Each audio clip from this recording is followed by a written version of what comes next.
Welcome to the SmartKeys podcast. Today, we are diving into something that, well, I think a lot of people are wrestling with right now, whether they even realize it or not. We spent the last couple of years in this sort of honeymoon phase with AI audio. You know exactly what I mean, listening to those funny voice clones of celebrities messing around with generators. Yeah. Just seeing what sticks. It's been a toy, the wow phase. It's great to be here. And yes, wow is definitely the right word. Wow, I can make the computer talk. Yeah. But, that novelty wears off really fast when you actually have a deadline. Exactly. And looking at the source material for today's deep dive, it feels like the party is over and the actual work is starting. We're digging into a really comprehensive review titled Jellypod Review, AI Podcasts, Voices, and Distribution Workflow. It was written by Felix Rumer and published on smartkeys.org. And the central argument here is that we are moving from random acts of creativity to industrial-grade publishing. And that is the key shift. In 2026, the bottleneck isn't generating content anymore.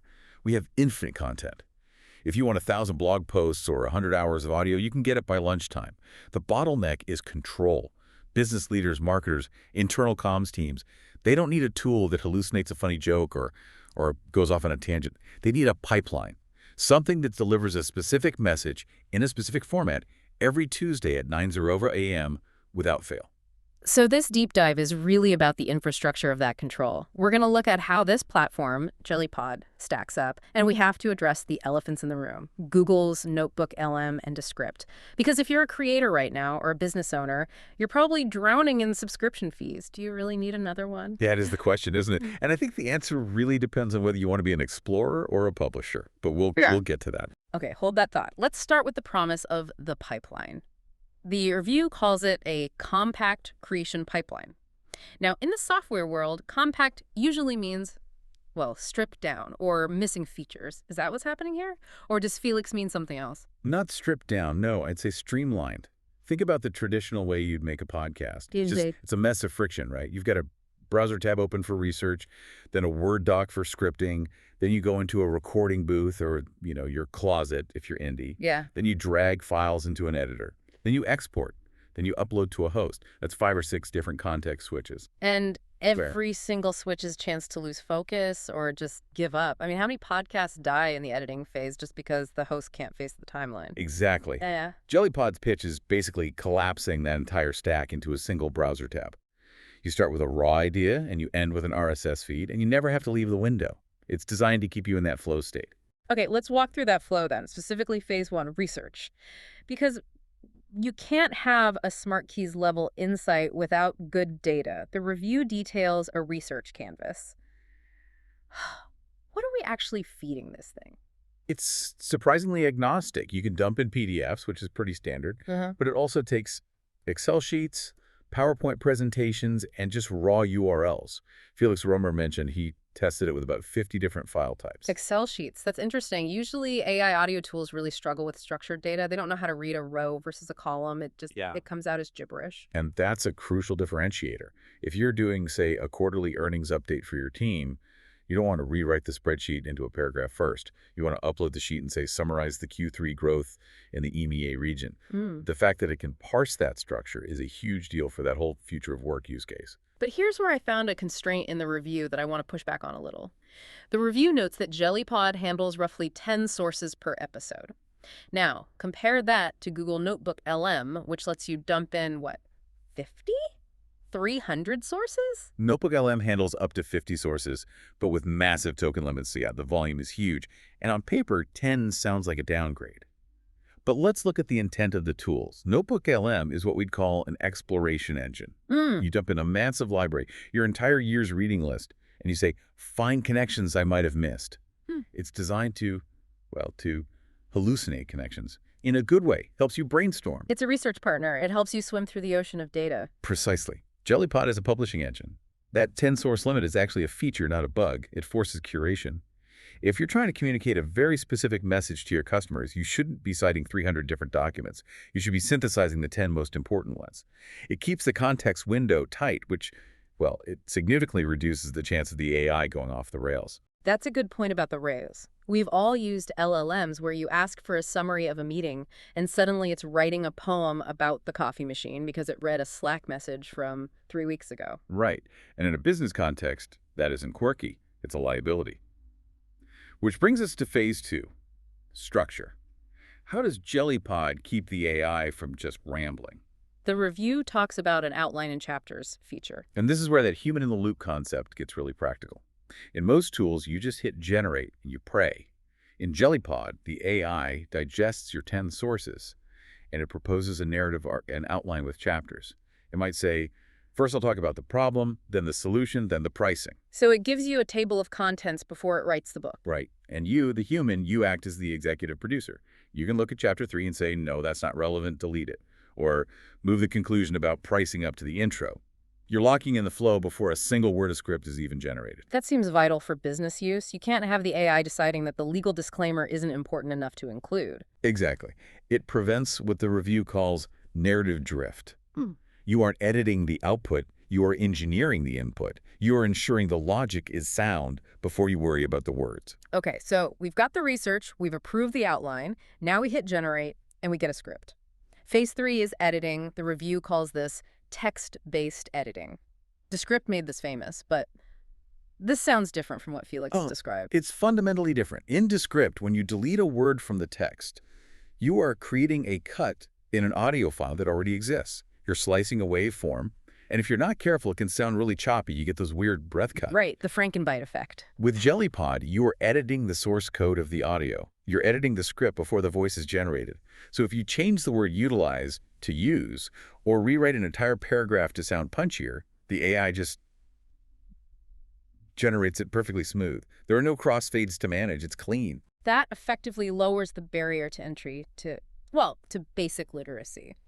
If you can write a Word doc, you can produce a podcast. You don't need to understand decibels or compression. It democratizes high-fidelity audio. And there's one specific feature Felix highlighted that I think is a game changer for marketers. Line reassignment. Explain that, because usually AI reading text is just a wall of sound. So typically with text-to-speech, you have one block of text and one voice reading it. Maybe two if you're lucky, just alternating paragraphs. Jellypod lets you orchestrate the conversation. You can highlight a sentence and say, host A says this, then highlight the next one and say, host B interrupts here. So you're basically directing the chemistry between them. You're directing the dynamic. You can decide that host A is the skeptic and host B is the optimist. You can script the tension. Wait, really? Yes, really. You can build that back and forth rhythm that keeps people listening. That segues perfectly into the talent, or the simulation of talent. We have to talk about the voices. The review mentions a library of over 20 voices. In a world where some services have thousands, is 20 enough? I think it's quality over quantity here. Yeah. And more importantly, it's about utility. The big number isn't the 20 voices. It's the 29 languages. 29. That's the number that stood out to me, too. Yeah. That seems excessive for a podcast tool, Unless you're a global company. Think about the logistics. Yeah. You have a safety update or a new HR policy. Usually you record it in English. Then you hire a translation agency. Then you hire voice actors in German, French, Spanish, Japanese. You book studio time. It takes weeks. It costs thousands. And by the time you publish the German version, the policy has already changed again. Exactly. With this pipeline, you write the script once, the AI translates it. You assign the German male professional voice, you hit generate. You have localized content in minutes, not weeks. The strategic insight here is that localization becomes a marginal cost, not a major project. But let's play devil's advocate on the quality. We've all heard bad AI voices. You know, the robotic cadence, the weird pauses, the mispronunciations of sequel. How does Jellypod actually sound? This is probably the most critical part of Felix Romer's review, and it's something listeners really need to pay attention to. He describes the voices as polished presenters. Polished. That's usually a compliment, but I hear a but coming. It's a specific type of compliment. They sound articulate, clear, well-paced, like a CNN anchor or a professional audiobook narrator. But they do not sound like your best friend after a couple of beers. They lack the slop. The messiness. Yes, exactly, the messiness. The review compares it directly to Google Notebook LM. If you listen to a Notebook LM deep dive, like the ones we sometimes generate for our listeners, you hear ums, uhs, people talking over each other, laughing, taking a breath to think. It sounds incredibly human because it mimics human imperfection. It's the uncanny valley in reverse. We like Notebook LM because it sounds a little incompetent, a little messy, feels authentic. Right. It builds rapport. Jellypod trades that rapport for authority. If you are a bank explaining new interest rates, you don't want ums and giggles. Yeah. You want precision. You want brand safety. So the trade-off is Notebook LM for vibes, Jellypod for verification. That's a great way to put it. If you want an improv comedy show, Jellypod will sound stiff. If you want a structured daily briefing, Notebook LM will sound too casual. You have to pick the tool that matches the social contract of your content. And part of that social contract is consistency. The review talks about voice cloning and persona design. This feels like the branding piece. It is. Voice cloning lets you upload a sample of your CEO or a founder, with their permission, of course, and create a model so the CEO can effectively host a daily update without ever stepping up to a mic. That's powerful. The CEO can scale themselves infinitely. They can be in 10 places at once. It's the ultimate leverage. But persona design is arguably more creative. You can assign roles. You can say, this voice is the analyst, they're data-driven, serious, maybe a bit dry, and this voice is the color commentator. They are warmer, anecdotal, higher energy. So you're basically casting a play. You are building a consistent auditory brand. When the listener hears voice A, they know a fact is coming. When they hear voice B, they know a story is coming. That cognitive structure really helps with retention. It stops being AI noise, and it starts being a show. Okay, so we've built the show. It sounds professional. It's in the right language. The CEO is hosting it. Now we have to get it to the listener. And this is usually where I quit, the distribution phase. I hate dealing with RSS feeds. Everyone does. It's the last mile problem. Yeah. You got the MP3, but now you need a host. You need an XML file. You need to submit to Apple, verify your email. It's just friction. It's boring. So how does Jellypod solve this? Is it just a download button? No, it's the full infrastructure. And this is why I called it a pipeline earlier. It provides a hosted website on a subdomain. It gives you an embeddable player for your corporate blog. But crucially, it generates the RSS feed automatically. So I don't need a separate subscription to Libsyn or Anchor? No, it's all included. You click publish, and it pushes to Spotify, Apple Podcasts, YouTube Music. It removes the hosting layer entirely from your tech stack. That's efficient.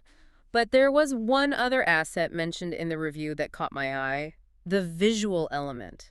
Because podcasts are terrible for social media. You can't scroll past an MP3 file. The audiogram, you've seen these. The video file with the scrolling text and the little waveform dancing at the bottom. Right, the things that actually make you stop scrolling on LinkedIn because you see the text moving. Usually making those is a whole separate workflow. You take your audio, upload it to Headliner or Canva, sync the captions, render it.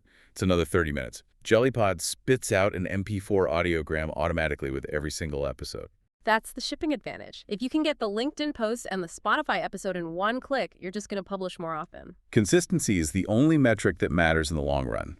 By removing the friction of, oh, now I have to make the clip, they ensure you actually promote the content. It's a small feature with a big behavioral impact. Okay, so we've broken down the sheen. We see the gears. Now I want to zoom out and look at the market. We're in 2026. Budgets are tight.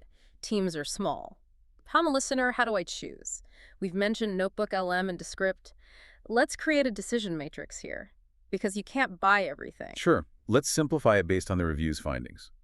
It really comes down to the source material and the desired outcome. Okay, scenario A. I have a massive folder of research papers, like 200 PDFs, and I just want to understand what's in them while I drive to work. I don't care about publishing it. I just want to learn. That's Google Notebook LM. Hands down. It's a learning tool. The context window is huge. The conversational style helps you digest complex info. And the surprise factor of the AI banter keeps you engaged. But you have zero control over what they say, and you can't easily publish it. It's for you, the user. Okay, scenario B. I have a Zoom recording of a webinar I did with a guest. The audio is bad, there's background noise, and I stuttered a bit. I need to clean it up and release it. That is Descript. Descript is for recorded reality. Its tools like Studio Sound and Underlords are designed to perform surgery on human audio. You wouldn't use Jellypod for this because Jellypod is for generating new audio, not fixing old audio. And scenario C, I am a marketing manager. I need to turn our company blog into a weekly audio update. I need it to be accurate, I need it to sound like our brand, and I need it to go live on Spotify every Monday morning. That is Jellypod. That is the production pipeline. It's for net new generation where brand consistency and distribution speed are the absolute priorities. It's for when you have the text but you need the audio. So it seems like the market is segmenting into 3 buckets: exploration, which is Notebook LM, restoration, which is Descript, and production, which is Jellypod. That's a perfect distinction. And for the target audience of this review, independent creators, small agencies, internal comms teams, production is usually where the pain point is. Yeah. You have the blog post, they have the newsletter, but they don't have the audio asset. It's just fascinating to watch this industry mature. 2 years ago, the headline would have been AI voices sound real. Grrr. Now, that's Yeah. just table stakes. The headline is, how does this fit into my Q3 workflow? It's the industrialization of creativity. And that brings us to the future outlook. The key theme I took away from Felix's review and from our discussion is control. Control. Yes, the future of work isn't about AI replacing human creativity. It's about AI enabling scale. But you cannot scale what you cannot control. If you can't predict the out, you can't automate it. Jellypod is betting that businesses want predictability more than they want magic. It's industrial-grade publishing for the rest of us. You don't need a CNN budget to have a daily news briefing anymore. You just need a spreadsheet and a script. Exactly. But I want to leave our listeners with a provocative thought here. If the AI is handling the research summary, the structuring, the scripting, the voicing, and the distribution, what is the human doing? That is the question. Does the human just become the quality assurance manager, the person who clicks approve? I think the value shifts upstream. If the production is basically free and instant, then the value of the strategy skyrockets. The how becomes cheap, so the what becomes expensive. The human value is in deciding what stories to tell, not in the mechanics of telling them. Or maybe the human value retreats to the places AI can't go. The messiness, the unscripted moments, the live interview where things go wrong. Yeah, that's possible too. We might see a bifurcation. Highly polished, useful AI-generated information streams on one side, and raw, messy, deeply human conversations on the other, and almost nothing in the middle. The middle just gets automated away. That's a sobering thought. But for now, if you are looking to build that information stream, the tools are finally ready. They absolutely are. Whether you are looking to launch a daily internal update or a global campaign in 29 languages, it seems like the pipeline is open. It is. I want to thank you for tuning in to this deep dive on the SmartKeys podcast. We hope this helped you make sense of the rapidly changing audio landscape. And if you want to stay ahead on sauce tools, productivity hacks, and the future of work, make sure you hit that subscribe button. And crucially, go read the full review. Felix Rumor breaks down the feature sets, the specific pricing tiers, and he actually has audio samples embedded so you can judge that polished presenter voice for yourself. You can find the link to the article on smartkeys.org right in the show notes. It's definitely worth a listen. Trust your ears, not just our description. Until next time, keep experimenting, keep learning, and try to stay human. Thanks for listening.